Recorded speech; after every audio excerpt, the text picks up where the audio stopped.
और अब बिहार की उस हाई प्रोफाइल सीट की बात करते हैं। बांकीपुर विधानसभा उपचुनाव अब केवल एक सीट की जंग नहीं बल्कि बिहार की राजनीति का सबसे चर्चित और रणनीतिक मुकाबला बन चुकी है।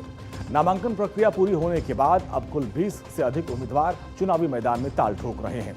चुनाव आयोग ने 40 में से 13 उम्मीदवारों का नामांकन खारिज कर दिया, जबकि 26 प्रत्याशियों के पर्चे वैध पाए गए हैं। आपको बता दें कि बीजेपी के अभिषेक कुमार बंटी ने पहले ही अपना नामांकन वापस ले लिया। अब जो बचे हुए प्रमुख वैध उम्मीदवारों में बीजेपी की तरफ से नीरज कुमार सिन्हा, जन स्वराज पार्टी की तरफ से प्रशांत किशोर, आरजेडी की रेखा गुप्ता शामिल है, जबकि तेज प्रताप यादव की पार्टी जल शक्ति जनता दल की उम्मीदवार वीणा मानवी का नामांकन रद्द हो गया है। बांकीपुर उपचुनाव में 20 से अधिक उम्मीदवार हैं, उनके बारे में आप जान लीजिए। नीरज कुमार सिन्हा बीजेपी से उम्मीदवार हैं, प्रशांत किशोर जन स्वराज पार्टी से, रेखा गुप्ता आरजेडी से, तनवीर आलम राष्ट्रीय लोक जनता पार्टी से है, मृत्युंजय कुमार हैं राष्ट्रीय समाज हित दल से है, ब्रजेश पटेल हैं निर्दलीय, अशोक कुमार समता पार्टी से हैं, मनीषा शर्मा राष्ट्रीय अपना दल से हैं।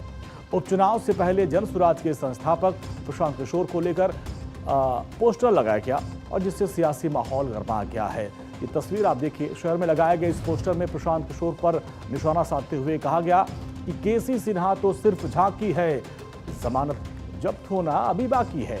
इसके साथ ही पोस्टर में यह भी लिखा है कि इनको वोट नहीं नोट चाहिए।